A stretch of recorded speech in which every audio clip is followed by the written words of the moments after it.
ಕೊಪ್ಪಳದ ಗಂಗಾವತಿಯಲ್ಲಿ ಚನ್ನಬಸವ ತಾತನ ಜಾತ್ರೆ ಅದ್ದೂರಿಯಾಗಿ ನಡೆದಿದೆ. ರಥಕ್ಕೆ ಹಜರಾತ್ ಕರ್ನೂಲ್ ದರ್ಗಾ ಕಮಿಟಿ, ಸರ್ವಧರ್ಮ ಸದ್ಭಾವನಾ ಕಮಿಟಿಯವರು ಸೇರಿ ಹೂಮಾಲೆ ಸಮರ್ಪಣೆಯನ್ನ ಮಾಡಿ ಭಾವೈಕ್ಯತೆಗೆ ಸಾಕ್ಷಿಯಾಗಿದ್ರು. ಇನ್ನು ಈ ವೇಳೆ ಮುಸ್ಲಿಂ ಸಮುದಾಯದ ವ್ಯಕ್ತಿಗಳು ಚನ್ನಬಸವ ತಾತನ ಗದ್ದುಗೆ ದರ್ಶನವನ್ನು ಕೂಡ ಪಡೆದುಕೊಂಡಿದ್ದಾರೆ.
ಕಲಬುರಗಿಯ ಜೇವರ್ಗಿಯಲ್ಲಿ ಯುವಕನ ಕಿರುಕುಳ ತಾಳಲಾರದೆ ಅಪ್ರಾಪ್ತ ಬಾಲಕಿ ಆತ್ಮಹತ್ಯೆ ಮಾಡಿಕೊಂಡಿರುವ ಆರೋಪ ಕೇಳಿ ಬಂದಿದೆ. ಪ್ರೀತಿ ಮಾಡುವಂತೆ ಅನ್ಯಕೋಮಿನ ಯುವಕ ಬೆಳೆಸ್ತಾ ಇದ್ದು ಯುವಕನ ಕಿರುಕುಳ ತಾಳಲಾರದೆ 14 ವರ್ಷದ ಅಪ್ರಾಪ್ತ ಬಾಲಕಿ ನೇಣು ಬಿಗಿದುಕೊಂಡು ಆತ್ಮಹತ್ಯೆ ಮಾಡಿಕೊಂಡಿದ್ದಾಳೆ.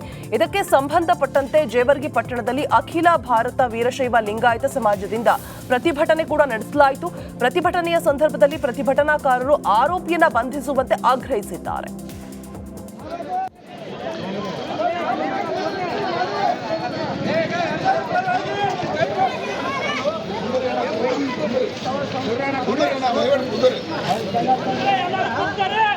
ಈ ಹೋರಾಟದ ಸಂದೇಶ ಇದೆ. ಜೇವರ್ಗಿ ತಾಲೂಕಿನ ಯಾವುದೇ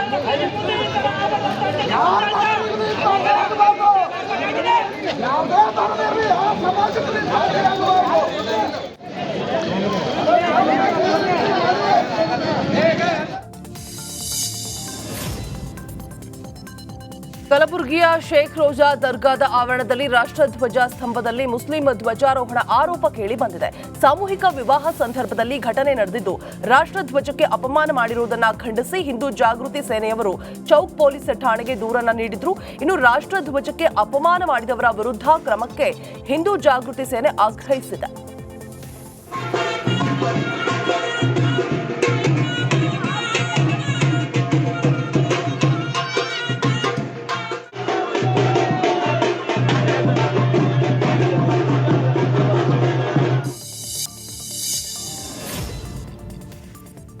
ರ್ಯಾಪರ್ ಚಂದನ್ ಶೆಟ್ಟಿ ಮೇಲೆ ಕಾಪಿರೈಟ್ ಆರೋಪ ಕೇಳಿಬಂದಿದೆ. ರಿಪಬ್ಲಿಕ್ ಕನ್ನಡದ ಜೊತೆ ರ್ಯಾಪರ್ ಚಂದನ್ ಶೆಟ್ಟಿ ಎಕ್ಸ್ಕ್ಲೂಸಿವ್ ಆಗಿ ಮಾತನಾಡಿದ್ದು, ನಾನು ಯಾವುದೇ ಸಾಂಗ್ ಕದ್ದಿಲ್ಲ, ಕಾಪಿ ಕೂಡ ಮಾಡಿಲ್ಲ. ಸಾಂಗ್ ಟ್ಯೂನ್ ಒಂದೇ ರೀತಿ ಇದ್ರೆ ಅದ್ ಹೇಗೆ ಕಾಪಿ ಮಾಡ್ದಂಗಾಗತ್ತೆ?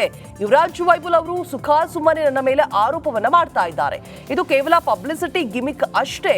ಯುವರಾಜ್ ವೈಬುಲ್ ಬೇಕಿದ್ರೆ ಕಾನೂನು ಮೂಲಕ ಹೋರಾಟ ಮಾಡಲಿ, ನಾನು ಕೂಡ ಸಿದ್ಧ ಅಂತ ಹೇಳಿದ್ದಾರೆ.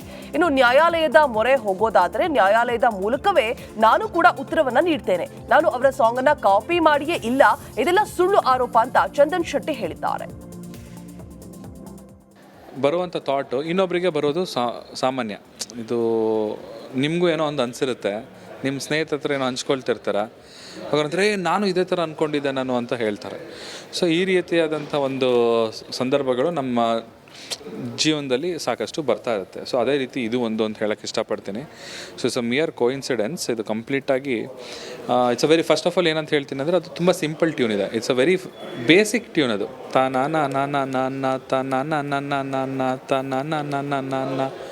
ನಿಮಗೆ ಇದು ಕೇಳಿದ್ರೆ ಯಾವುದೋ ಒಂದು ಜಾನಪದ ಸಾಂಗ್ನು ಕೇಳ್ದಂಗೆ ಅನಿಸುತ್ತೆ. ಎಲ್ಲೋ ಈ ಥರ ಹಾಡನ್ನ ನಾವು ಕೇಳಿರ್ತೀವಿ. ಸೊ ಅದನ್ನು ನಾವು ಕಂಪೋಸ್ ಮಾಡೋ ಟೈಮಲ್ಲಿ ಸೊ ಆ ವ್ಯಕ್ತಿಗೂ ಕೂಡ ಆ ಟ್ಯೂನ್ ಹೊಳೆದಿದೆ, ನನಗೂ ಕೂಡ ಆ ಟ್ಯೂನ್ ಹೊಳೆದಿದೆ ಆ ಟೈಮ್ಗೆ, ಆ ಬೀಟ್ಸಿಗೆ. ಸೊ ಅವರು ನೇರವಾಗಿ ಕದ್ದಿದ್ದೀನಿ ಅಂತ ಹೇಳ್ತಿದ್ದಾರೆ ವಿತೌಟ್ ಎನಿ ಆಧಾರ, ಏನೋ ಒಂದು ಪ್ರೂಫ್ ಇಲ್ದಲೆ.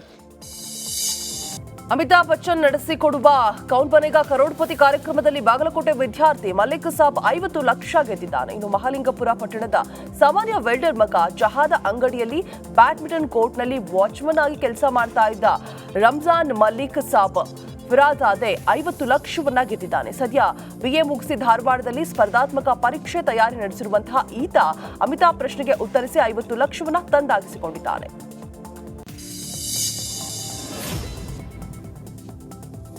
ಫರ್ನಿಚರ್ ವ್ಯಾಪಾರಿಗೆ ನಕಲಿ ಚಿನ್ನ ಮಾರೋದಕ್ಕೆ ಬಂದಿದ್ದ ವ್ಯಕ್ತಿಯನ್ನ ಬಂಧಿಸಲಾಗಿದೆ. ಚಿತ್ರದುರ್ಗ ಜಿಲ್ಲೆಯ ಮೊಳಕಾಲ್ಮೂರು ಪಟ್ಟಣದಲ್ಲಿ ಘಟನೆ ನಡೆದಿದೆ. ದೇವಿಲಾಲ್ ಬಂಧಿತ ಆರೋಪಿಯಾಗಿದ್ದು 2 ಕೆಜಿ ತೂಕದ ಚಿನ್ನದ ಸರವನ್ನ 30 ಲಕ್ಷಕ್ಕೆ ಕೊಡುವುದಾಗಿ ಫರ್ನಿಚರ್ ವ್ಯಾಪಾರಿಯೊಂದಿಗೆ ಡೀಲ್ ಮಾಡಿಕೊಂಡಿದ್ರು. ಇದರ ಬಗ್ಗೆ ಅನುಮಾನಗೊಂಡ ಫರ್ನಿಚರ್ ವ್ಯಾಪಾರಿ ಪೊಲೀಸರಿಗೆ ದೂರನ್ನು ಕೂಡ ನೀಡಿದ್ರು. ಪೊಲೀಸರ ತನಿಖೆ ಬಳಿಕ ಚಿನ್ನ ನಕಲಿ ಎಂಬ ಮಾಹಿತಿ ತಿಳಿದ ಕೂಡಲೇ ಪೊಲೀಸರು ಆರೋಪಿಯನ್ನ ಬಂಧಿಸಿದ್ದಾರೆ.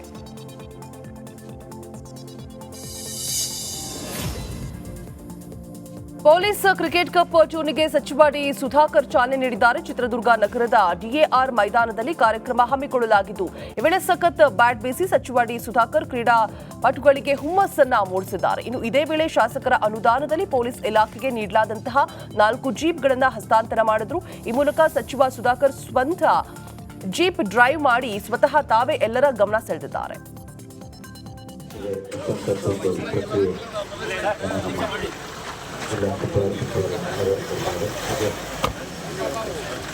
ಒಂದು ಮುಖಾಂತರ ಇವತ್ತು ಕಾರ್ಯಕ್ರಮ ಉದ್ಘಾಟನೆ ಮಾಡುವಂತ ಮಾಡ್ತಾ ಇದ್ದೀವಿ. ಎಲ್ಲರೂ ಜನರದ ಸಚಿವರ ಮುಖಾಂತರ ಮಾನ್ಯ ಸಚಿವರೇ ಒಂದು ವೆಹಿಕಲ್ ಚಲಾಯಿಸಿದ್ದಾರೆ.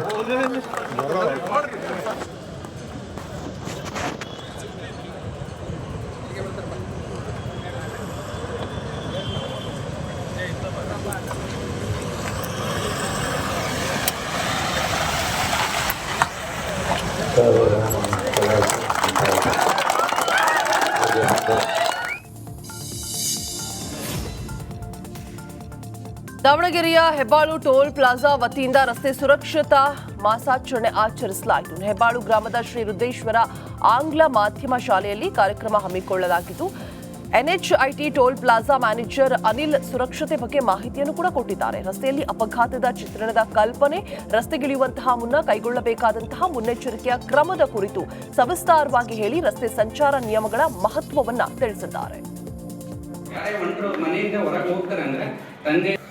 ಸ್ಮರಿಸುತ್ತಾ ಹಾಗೂ ಈ ಒಂದು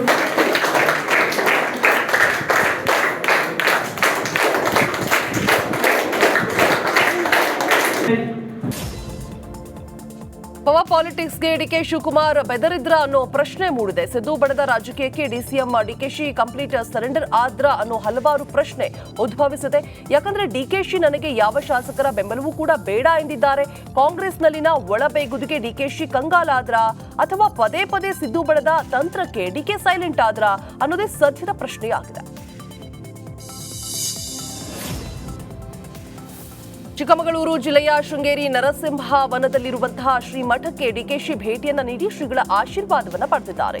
ಜಗದ್ಗುರು ಭಾರತೀ ತೀರ್ಥ ಹಾಗೂ ವಿಧುಶೇಖರ ಭಾರತೀ ಸ್ವಾಮಿ ಶ್ರೀಗಳ ಆಶೀರ್ವಾದವನ್ನ ಪಡೆದುಕೊಂಡಿದ್ದು, ಇದೇ ವೇಳೆ ಶಾರದಾಂಬೆ ದೇವಸ್ಥಾನಕ್ಕೆ ಭೇಟಿಯನ್ನ ನೀಡಿ ಕಾತ್ರ ವೀರ್ಯಾರ್ಜುನ ದೇವರಿಗೆ ವಿಶೇಷ ಪೂಜೆಯನ್ನು ಕೂಡ ಸಲ್ಲಿಸಿದ್ದಾರೆ.